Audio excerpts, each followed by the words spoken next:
on the team is a little bit higher than the average in the area. The average in the area is about 450,000. On the team, we're right around 600,000. So we sell, tiny little condos on the beach that are, third and fourth vacation properties for some of our investors or clients that just want a free vacation home, as they call it. And then you have the waterfront properties. We are entry level for waterfront properties as far as luxury is concerned. #1 in the country. You can get a very nice home for $1 million, which is nice. Wow. Yeah, don't try that in Los Angeles. Right. So we do attract a lot of people being that #1 entry level for luxury in the entire country. And so what would $1 million get you on the beach in Sarasota? How big a place would it get you? What would it be like? It would get you a very nice condo. You could also get a very nice condo down in Sarasota with the view of the marina. And you could have your boat at Marina Jack. There's large boats that are in the basin there. And then you could also get a nice home on a canal if you wanted your boat in your backyard. Wow, great. And how about if somebody was just moving to Sarasota to live and just wanted a home for their family? In a nice neighborhood, what would $1 million get you?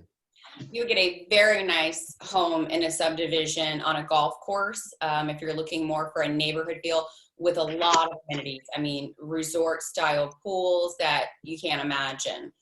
Very, very wonderful properties in those kind of communities. Hey, Lee, I have a question. Do you mind? Sure. Yeah, go jump in. Yeah, Brandy, I have a quick question for you on those on $1 million condo on the beach. What kind of rental income net to the owner would you expect on a unit like that? Yeah, you can get really good income, probably net around like 60 to 70, just depends on the restrictions for each division or each association. For $1 million unit, that's pretty good. Mm-hmm. Yeah.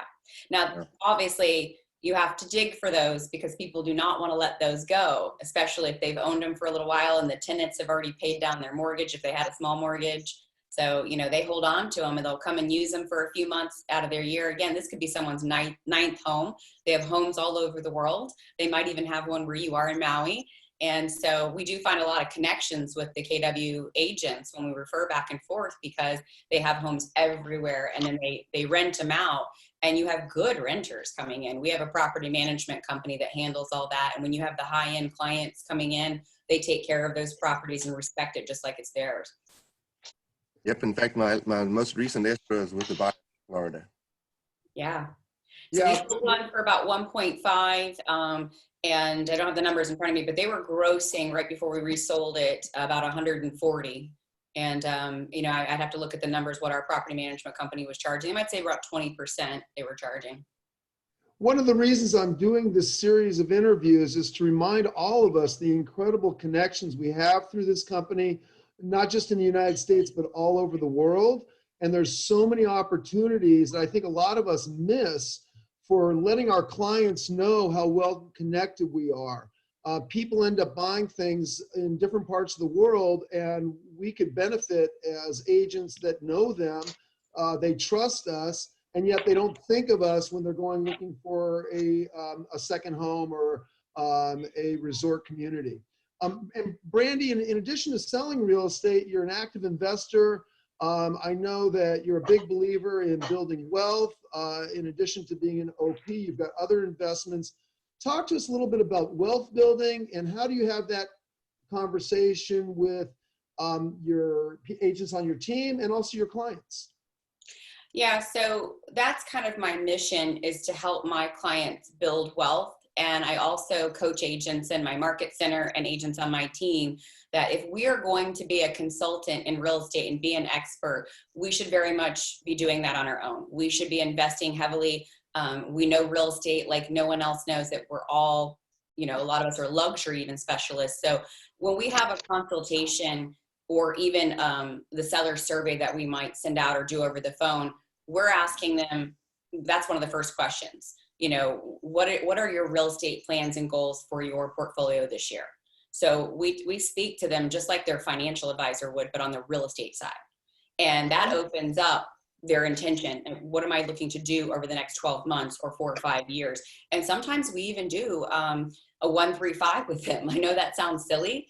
I've even done KPAs with my clients because I want to understand if we're going to be you're going to be a client for life, it's nice to know the personality and the behavior, and are they analytical, or, you know, what kind of mindset do they have when they're going into this, and what kind of relationship do they have with their spouse? Are they both going to be heavily involved with this? So sometimes it's a full consultation where it's almost like we're hiring them because it's a relationship you're going to be in for a lifetime. Hey, That's Brandy. great. Did you say that you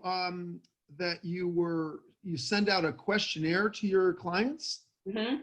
So we send out a Google form. It's a seller survey, and we also send the buyer survey before we even do the consultation. So that way it shortens that consultation time. And a lot of those questions on there are their real estate goals. You know, what are they looking to invest in, and how many homes are they looking to purchase, or are they looking for commercial? We help a lot of our clients with multifamily properties as well. That's great. And then what's the conversation look like with members of your team, members of your office? Well, we have the Millionaire Agent Club. So we invite that top 20%. We start asking them, you know, what they want for their future. Again, it's that 135. And we look at their someday goals just to kind of say, okay, you can be anywhere you want to be in 5 years. And I have an agent in our market center who's been with us 5 years, and I've watched him build wealth since we started this club. And now his assistant is starting to look at investing, and she has this land of opportunity that she never thought she would have before. So he's created this big vision for her, and I've helped him kind of coach and mentor her where, you know, maybe she'll take over the team one day. She'll be that, you know, next Monica Reynolds for his team. That's great. You know, one of the things that, you know, those of us from places like Los Angeles, San Francisco, New York, is we tend to get this idea that you need so much money to buy real estate, but it's a big country. And again, our Keller Williams connections can get us to invest in places that we normally wouldn't think of. And the returns are super high compared to the really big cities around the country. So as you get away from, you know, the top 5 markets in the country, your returns get better. It gets easier to buy in if you can't buy in your own locale. So, you know, let's circle back and talk a little bit more about Sarasota. What do you love about living there? Lifestyle. It's all about lifestyle. I mean, obviously the weather's great. You can see the picture behind me. This is Siesta Key. I grew up here. I've lived here since my 3rd grade, so it's pretty easy to do a consultation with a buyer or seller. I mean, I live and breathe my community, and you know, it's the beaches, it's golf. Our culture is just amazing. The restaurants are phenomenal. I mean, we have world-renowned restaurants that are locally owned.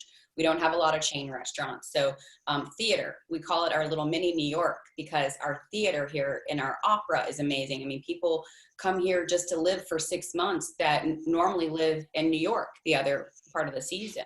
So, you know, it's that lifestyle. Get out of the snow and still have that same culture, but on a smaller scale. And it's a very charming small city. Excellent. And a lot of celebrities, especially pro athletes, are moving down into your area. What's gotten that going? And is that just my imagination, or I just seem to hear about a lot of pro athletes moving down your way and other celebrities? No, it's true. Somehow we seem to attract them. They love that it's a small city and they're not recognized as much, and people kind of leave them alone, and it's exclusive. And you know, they know they can go to dinner in a locally owned restaurant and not be bombarded. You know, they're not in Miami where people are going to come up to them and try and get an autograph. I mean, everyone respects each other's privacy. They just feel, I don't know, it's just their dream house, something they've always wanted, because they're in the public eye all the time. So they want to be able to walk downtown Main Street and walk into a cafe and have a cup of coffee just like everyone else. Someone just asked, who tuned in late, Brandy is from Sarasota, Florida, one of the great resort areas in the country. And so what's happening in your business right now? Are you guys allowed to do showings there? Have you been doing any showings? Have you made any deals? Tell us about what's going on in your market center right now. Yeah, so we're working on a lot of deals. Most of the deals in the brokerage have actually increased, believe it or not. And a lot of those are around that 500,000. So you see people going, gosh, I'm really going to buy that vacation property that I was going to wait until 2-3 years, or I was just looking online. People are buying sight unseen virtually. Even in luxury, it's that entry-level luxury again that's selling. I'm working on a deal right now for about $2.5 million. It's on the bay. They have jet ski lifts in the backyard, a boat lift, a kayak launch. It's right around 5,200 square feet, completely remodeled, not brand new, gated community, about 5 minutes to downtown Sarasota. We had a second showing, and so we're just being very cautious. It is a vacant home, so of course, we don't have the issue of the seller being reluctant to let us in, but the buyer's agent just let me show it. I let them in the property. I hung out on the balcony, which is an expansive balcony with a great view, so I wasn't upset about that. But yeah, we're meeting with the contractor on Tuesday to go over adding a pool to it. That's the only thing they need to do, and they're ready to go. I think we're going to get it on paper. So you've actually put properties into escrow in the past month? Yes, and a lot of them. I'm almost out of production, so the only deal I've worked on was that $2.5 million one, but I have found my replacement for a listing specialist. I brought him over from Sotheby's this year, so I was doing a lot of I feel like I was so prepared for this to happen because I started building other businesses. We built a staging company. I hired a lead listing specialist over the last 12 months. I partnered with an investor client who is a contractor and builder on a repair and remodel company for the property management and other client services. We launched a staging company, which really has taken off. And I think staging is so important right now when people are looking virtually. So we didn't know this was coming, but all of these different ancillary businesses we built over the last 12 to 24 months. And I just feel we're prepared for this, and it's really helped us. Wow, that's so impressive. It's also impressive because I heard you were binge watching Jerry Springer all day, and you're kind of coordinating all this at the same time, which is just amazing. Yeah. No, I think it's so important for all of us to hear about people that are making deals right now, because I think that there's a lot of negativity out in the brokerage community in terms of feeling like, as soon as this is all done, then I'll make a deal.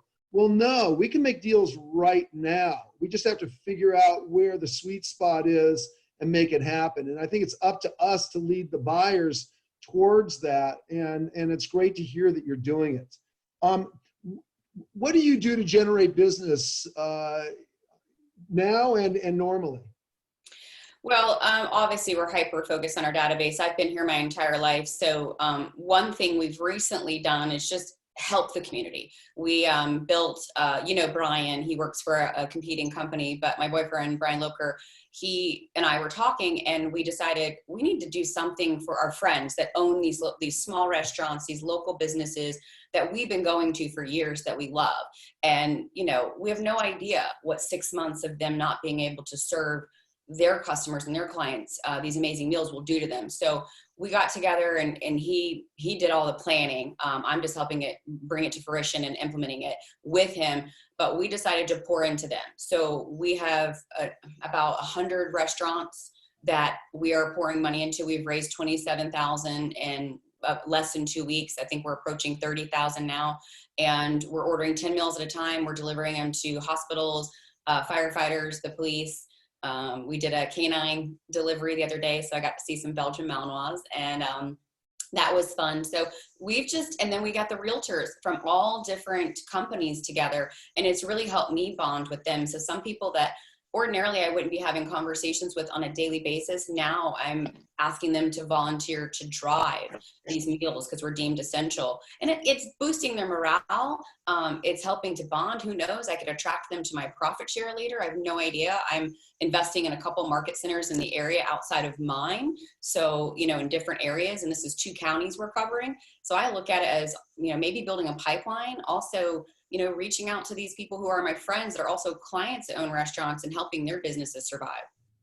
Wow, that's really impressive. That's great. So your boyfriend works for a competing company. You guys ever go up against each other going after a listing? Fortunately not, and we would probably end up co-listing it, honestly. But no, I'm almost out of production, so I'm more in a leadership role, and I'm working more on my business than in my business. He's very much in his business, so we are working on that. We're working on getting him to work on his business.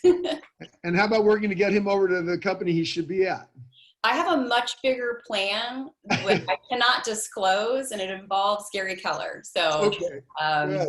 yeah, can't really talk about that. Because Brian's an outstanding guy, and I'm guessing a fantastic agent. It'd be great to have him with Keller Williams. Yeah. So, Brandy, what do you think is the biggest mistake that newer agents make? You're an OP of an market center. You run a team. What's the mistake that new agents make when they get into the business? Getting ready to get ready and not taking action. And I see that right now too. And I see it with agents that are just wanting to train and train and train. And that's wonderful. We have great training, but time block for that training, dive into command. We're getting all kinds of luxury leads out of that. I'm a person that takes action, so it was very easy for me, and it's always been hard for me to understand the waiting and the anxiety that some new agents have to get everything right. I'm the type of person that's going to do something and then go, okay, who's going to clean up my mess because I just created a big mess over there. I need a big mop and lots of people. But I just think you have so much support with leadership. And I've learned that being an OP and having the right team leader. My brother, fortunately, is my team leader. So I always consult with new agents and say, listen, you have a productivity coach in our market center. You have a great team leader. You have a great NCA. You have me as an OP. I've been in your shoes with no support. I had no broker around when I first started. Keller Williams has so much support that just go out and get the business and work your database and pour into them.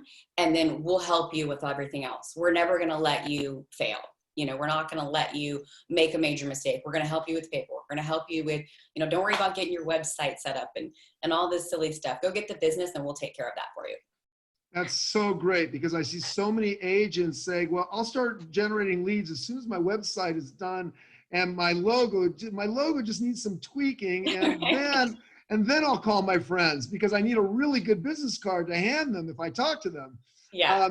And yeah, I think that's a great point, Brandy. I started with the phone book, and it was like literally the yellow pages. I mean, some people might be too young on this call to remember that. But yeah, I mean, my broker put a phone book on my desk, and I was the receptionist. I got hired as a receptionist of this little office downtown Sarasota. And they're like, go through this phone book. So I did. I went to the street that I lived on, which was Linwood Drive. It was not a fancy neighborhood. I mean, you know, these are all brand new homeowners. So that's a new homeowner type community, very affordable, very close to Siesta, about 10 minutes. And I thought, who do I know that grew up on the street that I grew up on? And we all were friends, you know, in elementary school. And let's see if their parents still live there. Maybe they know someone, which is funny. Now I own that house that I grew up in. It's a window home. I have a nice family that is still paying me rent and working hard right now, even though these things are rough. So it's interesting how things turn out. Yeah, just jumping in is just so key, and it's so hard for so many people.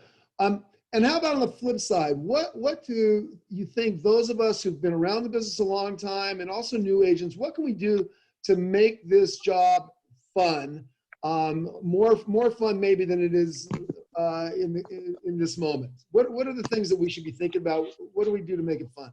Yeah, I mean, gosh, I know that it's tough right now to have client appreciation parties or to do the fun things that we have a raving fan club, we call it. And we stole that from Sarah Reynolds. Well, actually, she gave it to us. We didn't steal it. She loves to share.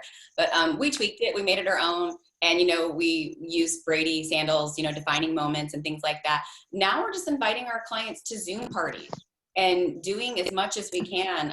The Ritz Beach Club is still open, so we're going to be inviting them to get together there where there's social distancing. I mean, you can still have fun right now. I mean, you just have to reach out and figure out a way to connect with them. The Feed a Healthcare Hero movement with the community and the program, that's given us a reason to call them and say, hey, can I put one of these signs in your yard? We'd love it if you can help get the word out. Even if we don't have their property listed or it's a past client, it just gives us a way to show them, hey, we wanted you to go with the community, and maybe your neighbor will see it and they'll be influenced to do the same thing.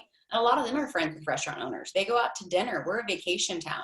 They're out to dinner 4 or 5 days a week. They're retired. They don't cook. So it gives them something to do and a purpose. And then it makes them feel good too. And how much fun is that to be able to go and just put a sign in front of their house and just make them put a smile on their face? And what does the sign say? Here, I have one now that you ask. So I might have to turn my background off just for 1 second. Hope you made the bed. I'm in the office. So it looks like this. This is Sarasota. It's like an aerial of Sarasota. And then the website's here, vidahealthcare.com. And it's not about Keller Williams. It's not about Brian's company. It's not about a brokerage. It's about the community. Wow, what a great way to connect with the people in your neighborhood. Yeah, and we have it in front of our house. Like, who's going to say no to that sign? Right. Good for you. We did get interviewed by the National Association of Realtors, so that should be out next week. So I'll share that with everyone. That's awesome. Why don't we open it up for questions? Guys, somebody have a question? Just jump on in. Hey, Brandy. Hi. Hey, you were talking about. By the way, I'm sorry for interrupting you, Steve. Go ahead. When you ask a question, introduce yourself and let us know where you're from. All right. Keller Williams Realty, Montecito, Santa Barbara. Head up the Epstein Partners here. 33 years in the business, 8 years at KW, I think. 9 years. Can't remember. Getting too old to remember anything. Brandy, when you give clients the KPA, how do you, because there's 1,000 ways to weight that KPA, and I'm a big fan of the KPA. So what are you weighting that as? I mean, how do you score it? So my background is psychology, and I love people, and I want to understand them better so that I can build a stronger relationship faster. I'm not a very patient person, for those of you that know me. So what I say is, listen, especially if it's a client that hasn't bought and sold in a while. My investors, I don't really use it that much unless I can't figure them out. They're pretty easy though. So if it's a married couple or someone I don't have a strong relationship with yet, I will just say, this is going to be stressful selling your home. I'm just going to be honest with you. I'm here to support you. I'm here to guide you. I talk about my team and everything to expect. But what I say to them is, this could be stressful on your relationship. Have you ever taken the love languages test? And they'll say, oh, I've heard of it. We always want to take it, but we didn't. And I'll say, well, I have something even better. We use it to build culture in our market center to help the relationships and understand everyone's strengths and weaknesses. This is going to be hard on your relationship, right? Moving, selling your home. Those are all very stressful events. If you don't mind taking an hour to take this, I'll help go over it with the two of you. And I just want you guys to really dive deep in knowing who you are, because you're going to spend a lot of time communicating to get this household, and we're going to be a team. And we've got to operate like a team. And this will just be really helpful to understand how we all operate and behave. Right. So Brandy, my question is, when I do a KPA, when I have our MCA send the KPA to somebody, and I did that yesterday, it needs to be, it's scored or weighted for a job. So like, for instance, the one I just sent to somebody was agent on a team, because somebody who's thinking about taking a run at joining our team. Right. The question is, how do you score your clients' KPAs? I don't look at the KPA as scoring people at all. I have a completely different perspective. So what I'm trying to understand is their behavior and how they deal with situations. Are they rapid? Brandy, so it's the same. KPA is one assessment, but how those weights happen depends on what they plug in. Right. The MCA has to plug that in. What is your MCA plugging in for those? Oh, initially, you mean? Yeah. Oh, okay. I have to ask her. I'm not even sure what she plugs in when she sends it, but I think it's just overall just a single agent or something like that. Just something general. Yeah, it really makes a difference. I've had the same KPA scored 3 different ways, and it's very, very different. Oh, wow. Yeah, I think it's very general. Like we selected single agent or something like that. Yeah, the KPA basically told me to get out of the business, but I decided to stay anyway. Thanks, Steve. Anybody else have a question? Yeah, I got one, Lee. Hey, David. Hi, David Martinez, Lee Ziff's team, Keller Williams and Beverly Hills. First, I want to say how much I do appreciate that the flag of Sarasota is Statue of David. And then arts here. So this is kind of a bigger picture question regarding like the Florida in general real estate environment, and how in the long term the rising sea levels, how Miami has about a 6 foot above elevation, whereas Sarasota is about almost triple that. Are you finding people buying longer term investments in Sarasota with that type of a mind thought? We see a lot of investing still going on. We just saw, we have a pending contract, not me personally, but a friend of mine just put something under contract for a beachfront resort to be built out over the next, 5 years. And it's pending for about 15 million just for the dirt. So people are still investing even on beachfront for future. Yeah, well, because Sarasota has a much higher elevation than Miami. When you see all these aspects of the sea levels rising in Miami being underwater, Sarasota is going to be very popular. We've had a lot of people that traditionally, to answer your question more thoroughly, that would go to the East Coast of Florida, come to our coast, the West Coast. And for many different reasons, traffic, what you just mentioned as far as development concerns, just lifestyle too. They do not want the fast pace anymore. That's why they're moving from, the cities. It's primarily Northeast right now. We've always had Midwest, but now we have a lot of people that traditionally moved to the Northeast. For the last 4 years, they've been coming more to the West Coast. Brandy, you've got a Ritz-Carlton development there, right? We have a Ritz-Carlton, yes. We have, I'm a member. We have a Ritz-Carlton golf club. We have a hotel, and then we have a beach club and a spa.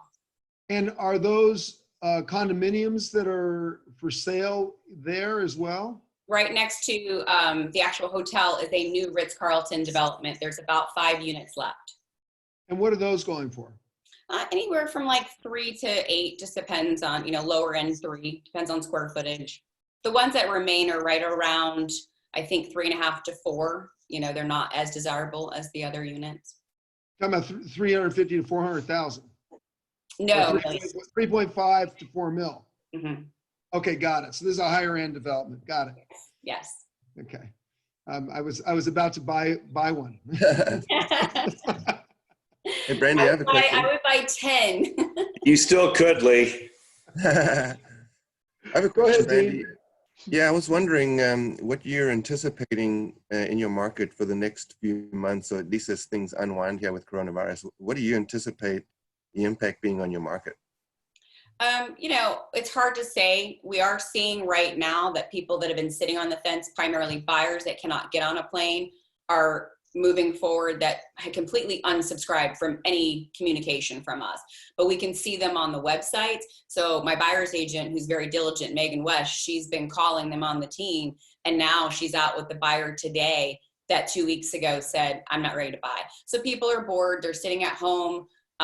They might be in different weather than what we have to offer. And they're like, I need to get out of here. So I think when things open up, our beaches are supposed to be opened up on Monday with some restrictions. You cannot park there. You cannot put chairs on the beach. Again, the Ritz-Carlton Beach Club's still open. So, certain members and hotel guests, should there be any hotel guests, can go there. But you can't sit on the beach. You can exercise. You can run. I think once that opens up, you're going to see a lot of people that have decided, hey, we've been waiting, we're going, we're making a decision. They're going to make a decision a lot faster. So initially, you're going to see an influx of people. It's too early, I think, to tell, long term, because, we don't know, is the virus going to come back if we open up, and what's going to happen? Brandy, one question I forgot to ask you in the reference to the price at the Ritz-Carlton is a good lead in for it. What's the high sale in Sarasota? Right now, I think the highest we've had in the last year was right around 22 million. As far as list price, you probably wouldn't see anything above 30, which I know sounds unusual for your area, but that would be super high end, would be like a $30 million property. And what was what are you selling that are not you personally, but I mean, what's being sold over 10 million? What does that get you? Are these condominiums? Are these lakefront with a lot of or oceanfront with a lot of land? What are they? Sure. So I personally sold a horse farm that was around 10 million. I co-listed that with a brand new agent. So if you're a newer agent on the call, co-list with a luxury agent because you'll get it sold a lot faster. But it was a 100-acre horse farm. I helped with the marketing and things like that. And that's, 10 million. If you want a real nice beachfront, you can get that for around 10 million. There's a beautiful house that kind of reminds me of something Dean would have in Maui. When I walked in, it didn't even look like a house in Sarasota. It was a beautiful view. I had a second showing with the buyer who is overseas. They've taken that off the market. So I did text my buyer and say, hey, this might be a good time to make an offer on that $10 million home. But it was on Longboat Key, very nice, exclusive area of Sarasota. We have several keys, Barrier Island. So you can get something on a Barrier Island that's very exclusive for 10 million, right on the beach. Awesome. Single family home. I'll notify my lender. Who else has got a question for Brandy? Okay. Well, Brandy, thank you so much for your time. This has been great. You're inspiring. And how do people get a hold of you if they need to get a hold of you in Sarasota? Yeah, sure. You just go to my website. It's brandycoffey.com. And my cell phone is 941-284-4474. I will put it in the chat box. And I'm all over Facebook. That's my Facebook and LinkedIn are my favorite social media platforms. So you can always find me on there. And just in closing, if you are new to KW, or you're just not tapping into the opportunity with this company, it is, I know something Gary says all the time, but you can be anywhere you want to be in 5 years. I mean, 5 years ago, I didn't think I wouldn't have money in different market centers and 2 different, market centers myself. I didn't think that I would be completely out of production. Had no idea I was going to become an OP. I didn't realize I was going to end up buying the commercial building that I turned into a Keller Williams, which is a great property that now cash flows. I mean, there's so much opportunity right here. I didn't think my profit share would be where it's at. I didn't think my brother would be in real estate, and my team leader, who hopefully will take over my OP role, so I can go do other things and invest in other businesses. So just think big and look at that opportunity map that Keller Williams shows you where you can be, and think about what you love doing and what you're passionate about. There's so much on that map that you can, build a path towards. Wow, that's great. Thank you. Thank you so much. And I look forward to seeing you in person soon. Yeah. Won't be soon enough. Right. So long. Forward to it. Bye-bye. Bye.